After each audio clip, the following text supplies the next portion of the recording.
Welcome to Rebel Revenue Latte, where we break the rules of traditional B2B marketing and make it work. Let's kick back, grab a strong latte, and challenge the status quo. Because in B2B, playing it safe won't get you ahead, it'll just get you ignored. If you're ready to shake things up and rethink how marketing really drives revenue, this is the place to be. Just fresh takes, rebel moves, and strong aroma of success. So, pour yourself a cup, lean in, and let's rethink B2B marketing, one rebellious sip at a time.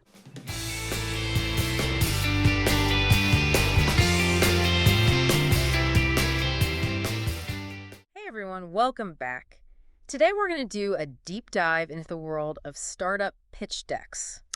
Pitch decks. You know those make or break presentations that can either land you millions or send you back to the drawing board? Yeah, high stakes for sure. Whether you're actually prepping for a pitch meeting or just fascinated by the startup scene, this deep dive is for you. Absolutely. We're going to break down what makes a pitch deck truly sing to investors. The stuff that makes investors lean in and say, tell me more. Exactly. And we're basing all of this on a guide called Your Ideal Startup Pitch Deck. Oh, I've heard good things about that one. Yeah, the author has reviewed thousands of pitches and talked to tons of investors. Wow, they must have seen it all. Right. So, we're getting the inside scoop here. No fluff, just the good stuff. Okay, so the guide boils down a winning pitch to nailing 8 essential questions. 8 questions, huh? That's interesting. Yeah, almost like a cheat sheet for making a real impact when you're in that room. I like that, a cheat sheet. Keeps things simple. Right. So the first question is, what is the problem? Seems pretty straightforward. Yeah, I feel like every startup claims to be solving some problem. Right. True, but here's the thing. It can't just be any problem. It's got to be a big one, right? Yeah, it needs to be a problem that truly resonates with investors. Something that's not only real and significant, but also, widespread enough to justify a large-scale solution. Like a problem that a lot of people experience. Exactly. Remember Uber's 2008 pitch deck? Oh, yeah, the ride-sharing giant. Back then, they nailed this by highlighting all the headaches people face with taxis. Oh, yeah, I remember those days. Inefficient systems, unpredictable pricing, safety concerns. They tapped into a pain point that a lot of people could relate to. So it's not enough to just identify a problem. You have to connect it to a real sense of need in the market. Exactly. Investors Yeah. want to see that you're addressing a problem that's worth solving on a grand scale. A problem that has the potential to make a real impact. And potentially generate significant returns. Which leads us to the next question. Okay, hit me with it. What is the product?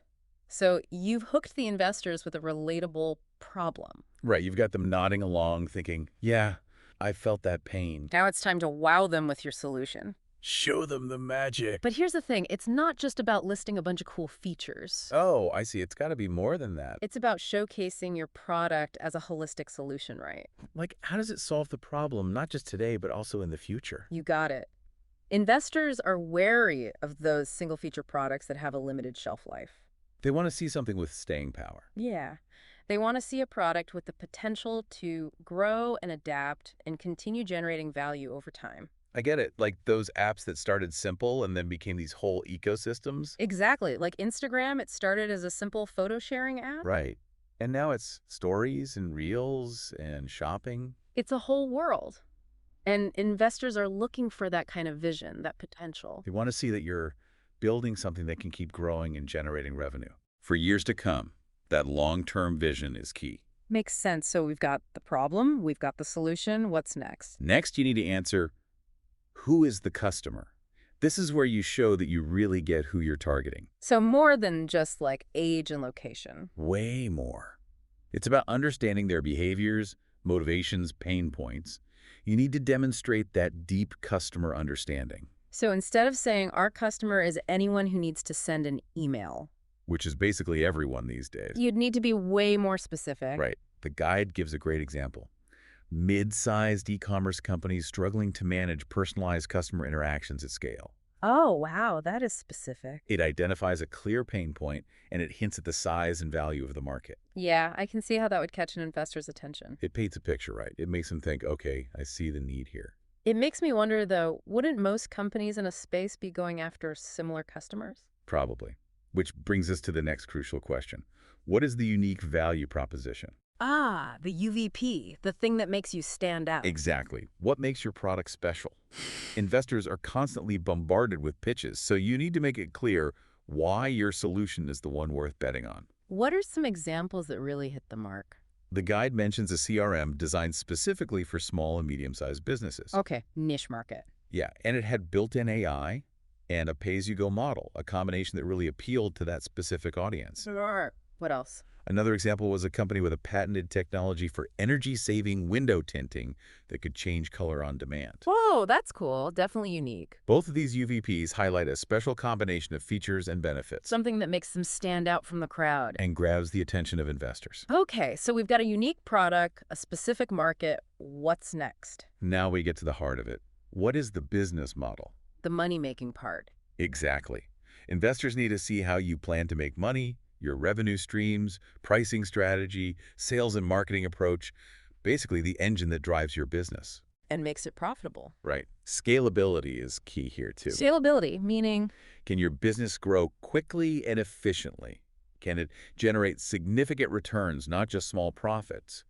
Investors are looking for that potential. so it's not enough to just make money. It has to be the right kind of money-making model. Think about that subscription-based model with tiered pricing. Oh, yeah, the guide mentioned that. It's a classic for a reason.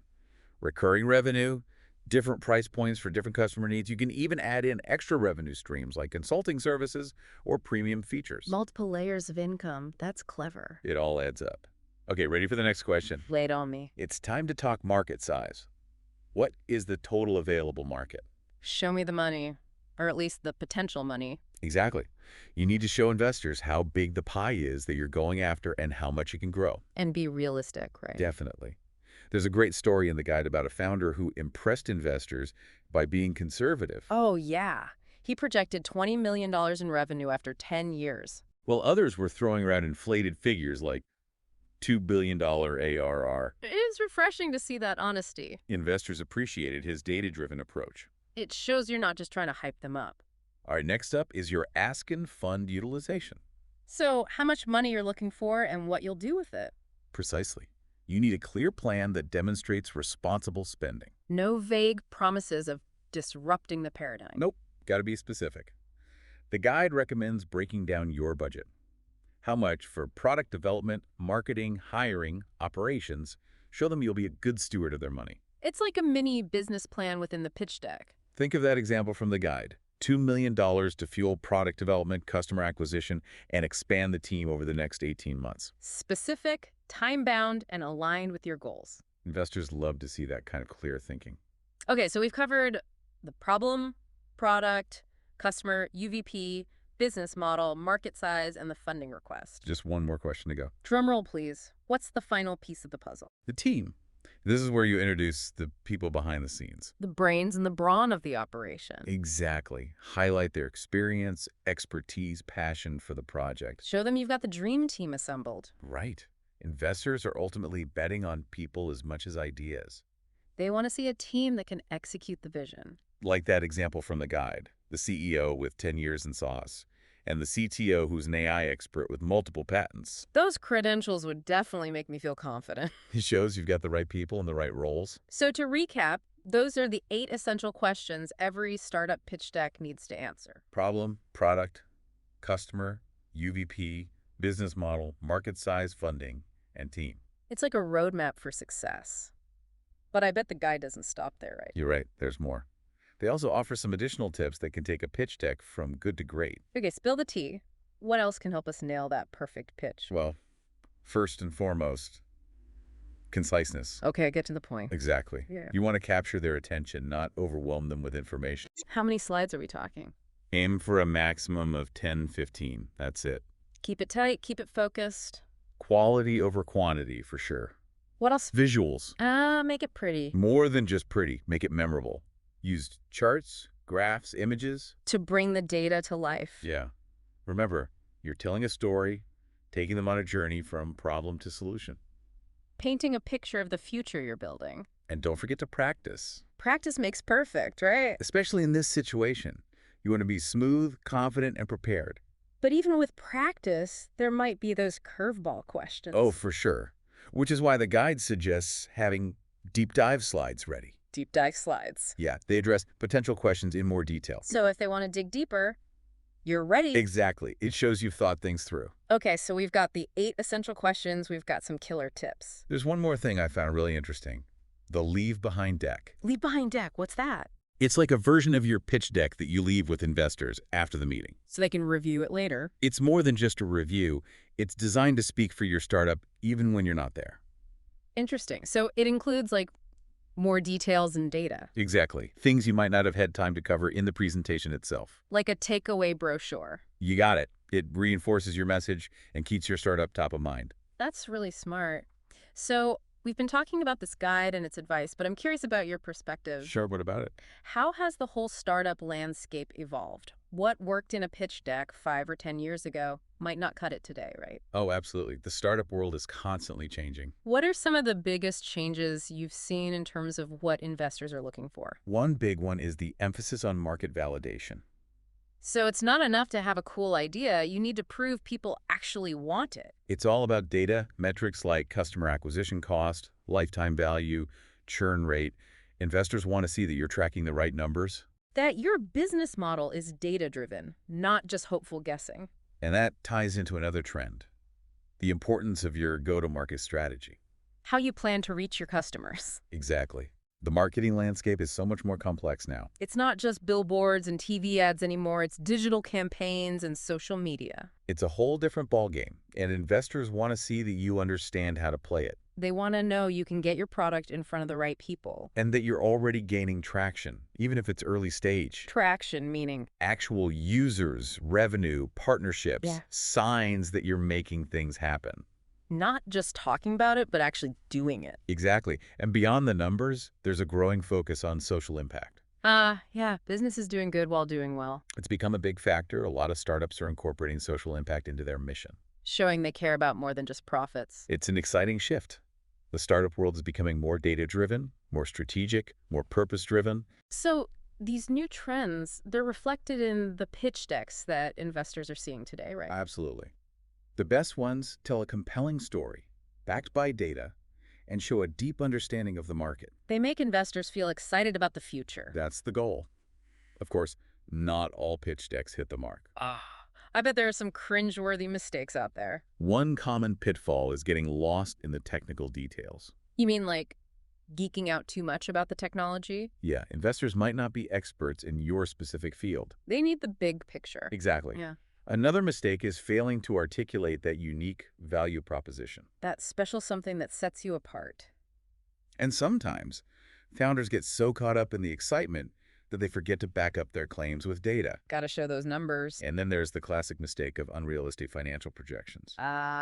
Yes. The hockey stick growth chart that shoots straight to the moon. Investors can spot those a mile away. Honesty and realistic projections go a lot further. So we've talked about the don'ts. What about the do's? What makes investors say yes? A deep understanding of the target customer always stands out. Knowing who you're serving and what they need. And combining that with a solid go-to-market strategy. Showing you know how to reach those customers. A strong team is another big plus. A team with experience, expertise, and passion. Makes investors feel confident in your ability to execute. And finally, a clear and concise ask, knowing how much funding you need and how you'll use it. Shows you're prepared and realistic. So as we wrap up this deep dive into pitch decks, I think the key takeaway is preparation is everything. Know your audience, tell a compelling story, back it up with data, showcase your unique value. If you can do that, you'll be well on your way to securing the funding you need. Great advice. Now, before we sign off, I want to leave you with a thought-provoking question. I love those. Imagine a world where traditional pitch decks are a thing of the past. Interesting. What might replace them? What new ways might startups use to capture investors' attention? That's a great question. Food for thought. I can't wait to see what the future holds for the world of startup pitching. Me too. Until next time, keep those innovative ideas flowing and never stop diving deep. It's fun to imagine, right? Those future pitches. Yeah, who knows what they'll come up with. But for now, let's talk about what makes investors hit that no button. What are some of those pitch deck deal breakers? One thing I've seen trip people up is getting too caught up in the technical details. Yeah, you can be super passionate about the tech, but Sometimes founders forget that investors might not be engineers or scientists. Right. They need to understand the problem, the solution, the market. Exactly. Keep the big picture front and center. Don't get lost in the weeds. So what you're saying is don't start talking about algorithms and code right off the bat. Save that for later, maybe in those deep dive slides we talked about. Got it. Focus on the why, not just the how. And along those lines, another mistake is not clearly explaining your UVP. That unique selling point, the Yeah. thing that makes you different. Right. Why should an investor choose you over all the other startups out there? If it's not crystal clear, it's going to be tough to get them excited. And remember, enthusiasm is great, but it's got to be backed up by data. Show me the numbers. Investors want evidence, not just hype. But speaking of numbers, what about those unrealistic financial projections? Oh yeah, those are a big red flag. Like promising to make $1 billion in the next year. Investors have seen it all. They can spot inflated numbers from a mile away. So be realistic, be honest. Exactly. Honesty builds trust. Okay, enough about the don'ts. Let's talk about what makes investors say yes. One thing that always impresses me is when a founder really understands their customer Like they've done their research and they get those customer pain points. and they can clearly explain how their product solves those problems. It's like they've walked a mile in their customers' shoes. And when that deep customer understanding is paired with a solid go-to-market strategy, Showing you know how to reach those customers. it's a powerful combination. What else gets investors excited? A strong team, that's always a huge plus. People with the right experience, the right skills. And that shared passion for their mission, it makes a difference. Investors are betting on the people as much as the idea, right? Absolutely. And lastly, don't underestimate the importance of a clear and concise ask. Knowing exactly how much funding you need, what you'll use it for, and what you'll achieve. It shows you've thought it through, that you're not just throwing money at the problem. Okay, so we've covered a lot of ground today, from the essential elements of a pitch deck to the evolving landscape of the startup world. It's a fascinating space, that's for sure. I think the biggest takeaway is that crafting a winning pitch deck is a combination of art and science. A bit of storytelling, a bit of data-driven decision-making. You need to understand your audience, tell a compelling story, back it up with evidence, and showcase what makes you unique. And don't be afraid to show your passion. Well said. To all our listeners out there, keep innovating, keep learning, and keep diving deep.